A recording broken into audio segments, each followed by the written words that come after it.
Okay. So, your name? Alfredo Gonzalez, but you can call me Freddy. Where were you born? I was born in Lindsay, California. Who were your parents, or who are your parents, and what are their occupations? Well, my parents were both from Mexico, don't know where. They are now divorced. My dad is a fruit contractor out of Terabella and Arvin. My mother is a packing house worker, typical Mexican lady. I reckon, yeah. Who are your siblings, names and genders? Have any of them served in the military? No, I am the first and the only in my family to serve in the military. There's a lot of us that I know of. So the ones that I do know of, I have 3 older sisters, 2 younger brothers, and 2 younger sisters. So I won't leave you the names because it's a lot. It's a lot to pass through. Yeah. What were your parents or siblings' feelings about you going to serve for the military? My mother wasn't too proud about it. That's for sure. My younger siblings were kind of mind blown when it happened. They weren't really too sure that I was going to do it, and I wasn't too sure either. So they were scared that, everybody goes to war. That was their fear. But overall, I'm still here, and they're happy about it. Okay. What primary and secondary schools or college did you attend? I have. I'm recently just enrolled into PC. I've been going there for about 2 years now, and that's the only school that I have besides military training school. Did you hold any jobs before entering service? Yes, I worked at Tilly's for about a year. Yeah, we all know Tilly's, yeah. So yeah, I worked there for a while. Okay. Can you tell us about when you went into the military, or did you enlist, or were you drafted? I was kind of suckered into it, actually. I went with the recruiters in Visalia with one of my cousins, and he got me to go just to work out with him, and I would just go work out weekly, and next thing you know, I was signing a piece of paper, and there goes my life. Yeah.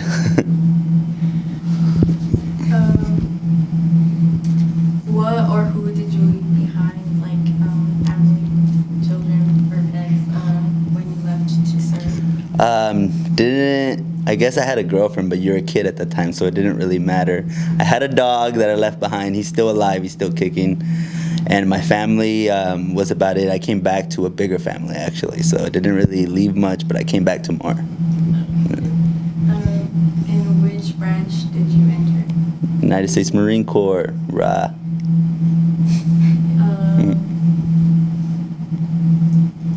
How did you get to your initial point of entry? How did I get there? How did I get there? Well, I guess school wasn't really for me, so I had to find another way out of the valley, and that kind of what drove me to get out of here. What type of training or schooling did you have? I did a lot of schooling. For my initial job was basic training, boot camp, and while in the military, I did some training with in Virginia with the Department of State for Marine Security Guard job. What is your most vivid memory of your time training or in school? There was this great time actually in boot camp.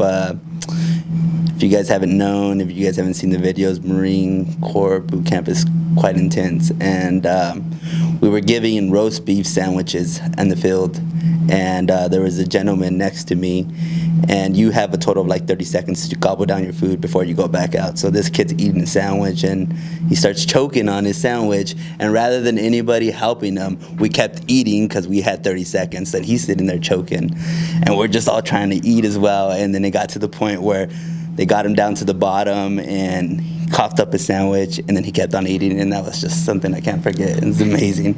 Yeah, he's still alive though. He's still alive. Yeah. Okay. What was your first assignment after basic training? Yuma, Arizona. Yes, the desert. Did you receive any specialized training? For that like particular place, or no, I didn't. No, just a lot of paperwork and filing. No fun. No fun at all. What was the hardest part of training? I would say the Marine Security Guard group training was pretty intense. They really mess with your sleep, lack of sleep, because on the job you're working about 12 hours every other day or every day, so it could get pretty intense. The OC spraying and the tactical training and the weapons. And the class in general, when you start off, it's about 400 plus people, and you graduate with no more than half, so about 200 people. So that was pretty intense. And I'm not the smartest person either, so I was kind of shocked when it happened, you know. Did you receive any promotion? Yes, I actually promoted quite well. I guess it kind of depends on who you know and how hard you work. So within my 5 years, I promoted to sergeant, was going on to staff sergeant, but I didn't want to re-enlist. I wanted to get out, so I took the loss. What was the easiest part of the military lifestyle for you to adapt to? Easiest part of the schedule. You don't really have to worry about much. Everybody has a plan for you. You just got to be where they tell you to be, and then the rest is on them. What were your recollections of that experience? Oh, God, recollections of that experience. Well, I guess it's kind of like a brainwash, because in times we still tend to fall back on a schedule and want everything kind of precise. So it's kind of like a brainwash now, and we all function the same way. All Marines do at the end of the day. How did your combat experience change you? Well, combat experience. Well, I was in Afghanistan, so being there, I think you kind of being around those environments where people are hurt and you're kind of unaware of what might happen the next day, kind of makes you a little bit grateful for having like what we do here, the safety and stuff, being able to just walk down the street to a store or something without not having to worry about anything. Did you make any like friendships or anything while serving? Yes, I did. I actually, I could probably say that I got a lot of friends that I've kept in the military more than I've kept from my hometown. I only talked to about maybe 2 or 3 people from home that are still around, or a lot of them are around, but the only 3 or 4 that I actually still talk to. The military friends is kind of a brotherhood, and it's kind of there forever, even though they're like across seas or in another state. So, very good bond. How did you stay in touch with your family and with friends? I did a bad job with that, actually. My mom wasn't too happy about it, but I did my best to call them here and there. So it wasn't the greatest, yeah. What did you do for recreation or when you were off duty? Off duty. Well, I did a lot of socializing and local pubs, and yeah, I enjoyed myself at a young age, I guess. Kind of keep it PG, right? Yeah.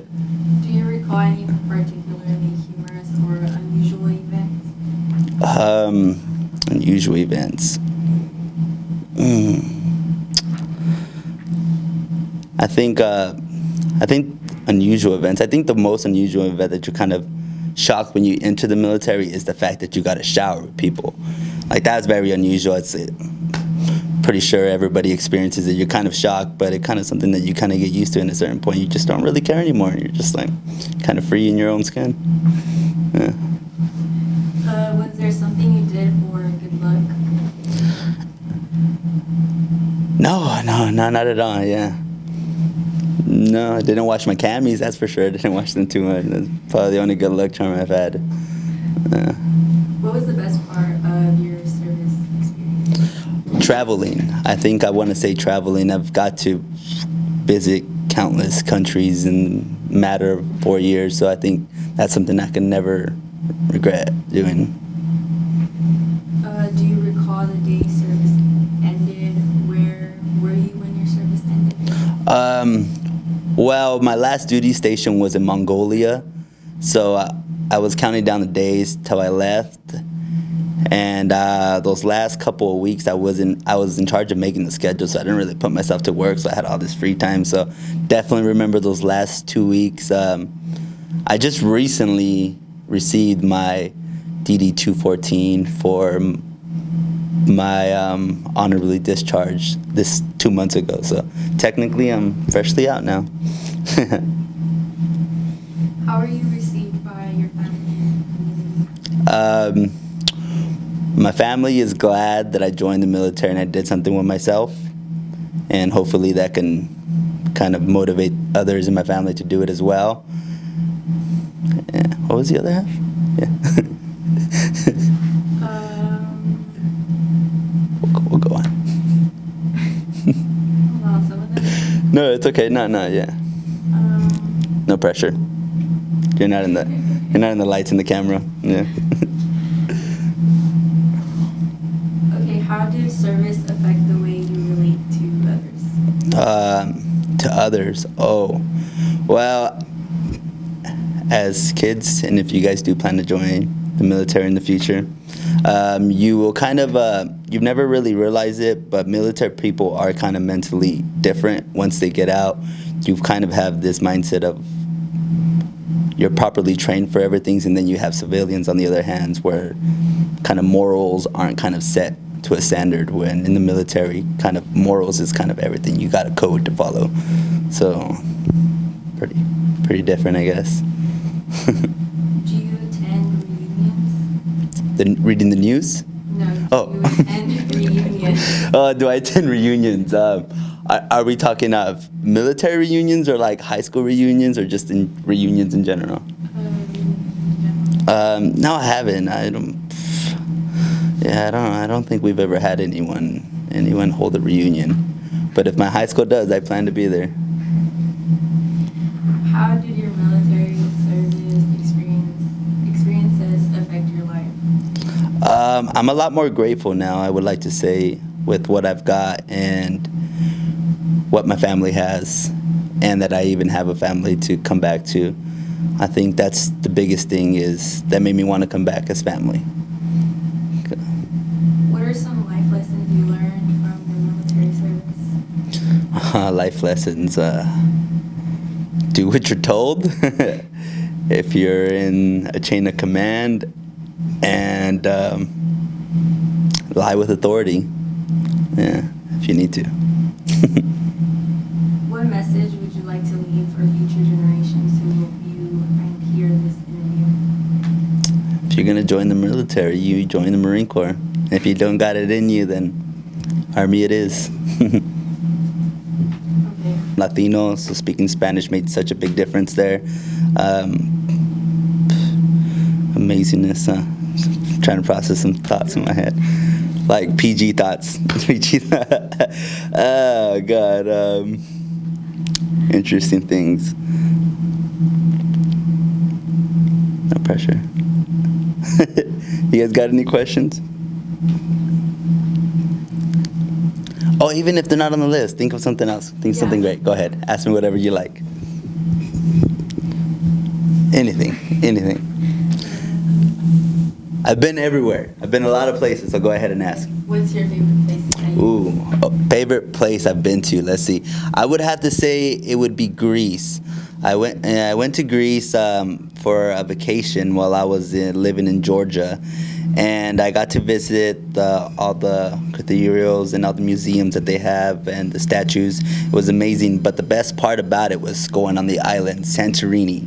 I say it's absolutely beautiful. If you girls ever get the chance to go, it's kind of shocking because it's such a small island. You'd think it'd be a little bit bigger, but you can actually rent a quad and go from one end to another end like in a matter of like 30 minutes, 25 minutes, and you're driving like on freeways on a quad. So it's kind of creepy at first, but you'll get over it. They have multiple beaches, but I only went to the 4 that were like mostly known, which one is a black sand. So you go there and you're like, it's like black pebbles, and you're like kind of weird. At first you're like, oh, this is odd. And then they have a red sand beach also where the sand's red, and they have white sand, and they also have like they have another one that's kind of like a a little bit of everything. It looks like almost like a granite. But so that was really neat, actually, being there and then seeing the buildings that everybody sees, the white tops and the blue. That's actually really beautiful being there. The food's amazing. The crowd's really nice. No one kind of bothers you. You're kind of on your own. It's a really good place. By far, I would go back again if I could. Favorite location? Go ahead, ask. Don't be shy. Second thoughts about joining? Did I? Yeah, I did. I had second thoughts about joining the moment I got on that bus. But once you're on the bus, they don't really tell you that you have an opportunity to get out. But once you're on that bus, they're like, hey, you're ours, and you're here until you guys graduate, until your mom picks you up, and you're just like, oh, God. So after being on that bus, on the first initial, when you get picked up, and I just remember being on that bus, and when you pull up, they're like, put your heads down. So, like, you can't look out the window. So you're sitting there like this. And then all of a sudden, sure enough, there comes a drill instructor down the aisle screaming at everybody. And I was one of the second ones in the bus, so I was holding a stack of papers, everybody's documents. And he gave me a thing. He's like, you think you're important because you're carrying the papers? And he's like, get up. And I got up, and then he grabbed the papers, chucked them in the air. So now there's papers everywhere in the bus, and everybody's yelling. And he's like, get off. So we start getting off the bus and getting on these yellow footsteps. And then I was one of the last ones to get out because sure enough, I'm trying to pick up all these papers on the floor, and all over the bus are crumpled up, ripped, and there's footprints on them. It was bad. And that's when I had second thoughts, and I was just like, this is not for me. This is not for me. So, and then from there, it just all goes downhill until you hit that third phase, and then they treat you like a person.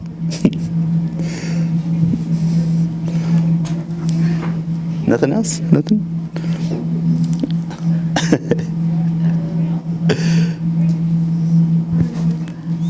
Anything. Doesn't have to... Do you have any regrets? Any regrets? Do I have any regrets? You know what? If I could do it all over again and I were to join the military, I would possibly go to school. I would go to school, get my degree, and then go into the military, just because the pay's a lot different and you're treated a lot different, and the training that you get as an officer, because you'd go in as an officer if you have a degree, would probably make a big difference in the military. You don't get treated like complete dirt. You get like treated like more like a pebble. So, so that's what I would do different if I could. We hit 25 minutes yet? Yeah. All right. Let me think. Another thing that's pretty neat about the Marine Corps while I was working the MSG duty is that we host Marine Corps balls for the countries. For each country, we host a Marine Corps ball, and we're roughly, so the most recent one, Mongolia, we had about over like 600 people there, and these are all political higher up people. So you have like the ambassadors from other countries, and then you have like the governor of the little town where you live out of the state, and then you have so you have all these high politic people, but it turns out to be like a fun party, which you would not expect it to be. The first initial part is like the whole colors and the speech and the commandant's message, where that part's really like, hey, follow the rules. But after that ends and all the higher ups, all the cameras go away and stuff, the parties turn into actual parties, and they're really fun. And I think that the Marine Corps ball that I've had in Mongolia and overseas on the MSG duty was a lot different than the Marine Corps balls that you have in the States, because you're 4 Marines out of 6 that are there, and everybody wants to take a picture with you, everybody wants to talk to you, everybody wants to dance with you. You're almost treated like a celebrity. So that was probably one of the coolest things about it. A lot of great connections that I met, a lot of very, very powerful people. Why do they have the Marine Corps ball? Okay. Oh, yeah, the Marine Corps ball. So it's the Marine Corps birthday. So we host a Marine Corps ball for the Marine Corps birthday. And we don't necessarily have it on the day just because the day doesn't always land on the weekend. But we host it to represent and pass on the tradition about the Marine Corps birthday, information and knowledge that people aren't aware of. Yeah. What do you wish more people knew about Veterans? I wish the opportunities we have once we get out. I've been out for 2 years now, and I didn't really know that there was a lot of opportunities for veterans just for jobs. For example, like this never would have came up. I would have never thought I'd be talking to cameras. But the opportunities you get when you get out, we are giving classes. It's called transitional classes, so they try to help you become a regular civilian, not a military person, so you're not just as mean to the public or anything. And they really pass a lot of information in a matter of like 2 days, so you don't get to really take all this in. But when you get out, there's a lot of programs that help, like to pay for school, pay for homes, help you with health care, medical care, and anything in general. And I feel like as military people, we kind of are in such a hurry to get out and not follow somebody's orders that we kind of tend to push that to the side just because we want to get out. But when you get out, then you're like, oh man, I have no job.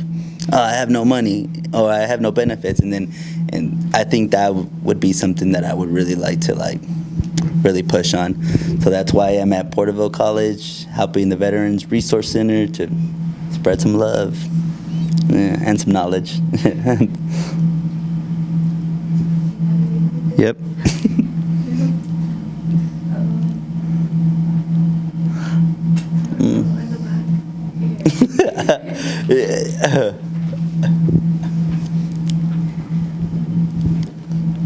Trying to think. You got any questions for me there? What's your proudest moment when you were in the service? Oh, there you go. That's a good one right there. I think my proudest moment in the military was graduating boot camp, actually. Graduating boot camp is kind of a big thing because as you go in, you see people get hurt, broken. By broken, I mean like they break a limb or hurt themselves or mentally just kind of can't make it through, and they kind of get put in another department of like broken people. But passing boot camp was kind of, it's a good feeling after you're done with the Crucible when you're walking these mountains in San Diego, not an East Coast Marine. This is the mountains in San Diego. After you're done walking all those hills and cramping up and hungry and starving, and you get the EGA, I think it's probably one of the best feelings ever. Yeah, because then they call you by your name and they talk to you like you're just a regular person. I think that itself is very, very, very strong. But I wouldn't do it again. How long was your boot camp? Boot camp was a total of 3 months, 3 phases, and that was a brutal 3 months that you learn a lot. Actually, it's a lot of intake. What did they call you? You said they didn't call you by your name. What did they call you? Can you say it on camera? No, they can't. But you know, there's just dirt, I guess. Things related to dirt and feces, I guess. Yeah. Things along those lines. What was your hardest day at boot camp? Hardest day at boot camp. You know what? My hardest day, actually, there was this kid. I don't remember his first name, but his last name was Lopez. And he's a goofy guy, but he was a smart guy. Goofy guy. Well, he decided to steal peanut butter from the chow hall. So now this guy has like 20 packs of peanut butter in his cargo pocket. And before you can't steal food, like they're really like on top of it about when you eat and stuff. But he stole a bunch of peanut butter, and we got back to our squadron base where we sleep. It looks like pretty sure you guys watch movies when they have like all the beds lined up. It almost looks like so just like that. And he put all his peanut butter inside his pillowcase. So he has like a stack of peanut butter inside his pillowcase. And at night, sure enough, it just happened to be, maybe somebody's seen him, but I don't know. It happened to be that they're like, hey, empty out your pillowcases. And I'm just like, oh, this is not going to be good. So this guy, we all empty out his pillowcases and everybody's good. But sure enough, all the way down at the end, Lopez dumps out his pillowcase and peanut butter falls out everywhere. And so he had it. So we sat there and they called it getting slayed. So they'd take you to the like a big old area like this, and everybody would line up and they would just say, get down, get up. So you stand up or do push-ups, roll this way, roll that way. Anything they tell you to do, you're pretty much doing it. And while he sat there and ate the peanut butter right in front of us. So we're sweating, dying, screaming on top of the lungs, and he was just enjoying his peanut butter. I remember that. Lopez. But yeah. That's just it. Did you ever do something like that? Still some peanut butter? I can't get in trouble now, right? Well, you know what? So since it's 3 months, in the second month, you get to go towards lower San Diego where the mountains are, and you learn how to shoot and all the tactical stuff you get to learn in the military. Well, on our way there, you have canteens and you filled with water, and we stole. We have MREs, and when they make you empty out your MREs inside there, you get some, what are they, Toms, the hot Toms, little candies, you know which ones are? Yeah, so you get those or Reese's Pieces. Well, I happen to have one in one of my MREs, but they have you throw them in a pile in the middle so nobody can take candy, and they throw it all away, like just throw it in the trash. Well, I kept my pack and I put it inside my sleeves, and because we roll our sleeves up nice, and there was a bunch of candies inside my sleeves. So sure enough, on the trip, I was just eating my candy out of my bag and out of my little pocket, and I was drinking my canteen because they were hot. Well, I didn't realize how far the drive was because of traffic, and I had to use the restroom really bad, like really, really bad. So I got to go to boot camp with my cousin, just in case I didn't expect that. My cousin was in my same platoon and everything, but we got away with anyone not knowing we were related until the last day, so it worked out great. But he was then sitting next to me, and I was like, I gotta pee, and he's like, you're gonna have to hold it, and I was like, I can't, and then he's like, you're gonna have to hold it. So I gave him my canteen. I was like, help me finish my canteen so I can pee it.